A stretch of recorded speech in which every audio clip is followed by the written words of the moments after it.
നമ്മൾ ആഗ്രഹിച്ച എല്ലാം നേടിയെടുക്കണം. അതുപോലെ തന്നെ നല്ല നല്ല വ്യക്തികളെ നമുക്ക് മീറ്റ് ചെയ്യണം, പല പല ഗുരുക്കന്മാരെ നമുക്ക് കണ്ടെത്തണം.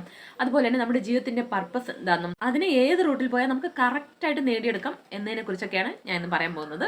അങ്ങനെയുള്ള നല്ല വാക്കുകൾ നമ്മൾ തുടർച്ചയായി ജീവിതത്തിൽ പറയാൻ തുടങ്ങുമ്പോൾ വളരെ വൈകാതെ തന്നെ നമുക്ക് അതിന്റെ ബെനിഫിറ്റ്സ് കാണാൻ പറ്റും. അതുകൊണ്ടാണ് നമ്മൾ രാവിലെയും രാത്രിയൊക്കെ കിടക്കുന്നതിന് മുമ്പ് നല്ല നല്ല അഫർമേഷൻസ് പറയണമെന്ന് പറയുന്നത്. കാരണം അതിനൊരു പ്രത്യേക വൈബ്രേഷൻ ഉണ്ട്. അതുകൊണ്ട് തന്നെ അത് നമുക്ക് പെട്ടെന്ന് നമ്മുടെ ജീവിതത്തിലേക്ക് അട്രാക്റ്റ് ആയി വരും. അങ്ങനെ നമ്മൾ ആഗ്രഹിച്ച കാര്യങ്ങളെല്ലാം നമുക്ക് ഈസി ആയിട്ട് നേടിയെടുക്കാൻ പറ്റും. അതുപോലെ തന്നെയാണ് നമ്മുടെ ജീവിതത്തിൽ അറിഞ്ഞോ അറിയാതെയൊക്കെ ഒത്തിരി നെഗറ്റീവ് വേർഡ്സ് നമ്മളിങ്ങനെ നിരന്തരം നമ്മുടെ ദിനചര്യയിൽ നിരന്തരം ഇങ്ങനെ പറഞ്ഞുകൊണ്ടിരിക്കും. അതുകൊണ്ട് തന്നെ നമ്മുടെ ജീവിതത്തിൽ നമ്മൾ അറിയാതെ തന്നെ ഒരുപാട് നെഗറ്റീവ് കാര്യങ്ങളും ആ സക്സസിന് പകരം ധാരാളം ഫെയിലിയറും നമ്മുടെ ഹെൽത്തിൻ്റെ പ്രോബ്ലംസും നമ്മുടെ മണിയുടെ ബ്ലോക്കേജസും ഒക്കെ വന്നുകൊണ്ടിരിക്കും. എന്തുകൊണ്ട് നമ്മൾ നല്ല വൈബ്രേഷനുള്ള നല്ല വാക്കുകൾ യൂസ് ചെയ്യണമെന്ന് പറയുന്നത് എന്തുകൊണ്ടാന്ന് വെച്ചാൽ നമ്മുടെ ചുറ്റിലും എപ്പോഴും ഏഞ്ചൽസ് ഇരുന്നുകൊണ്ടിരിക്കും.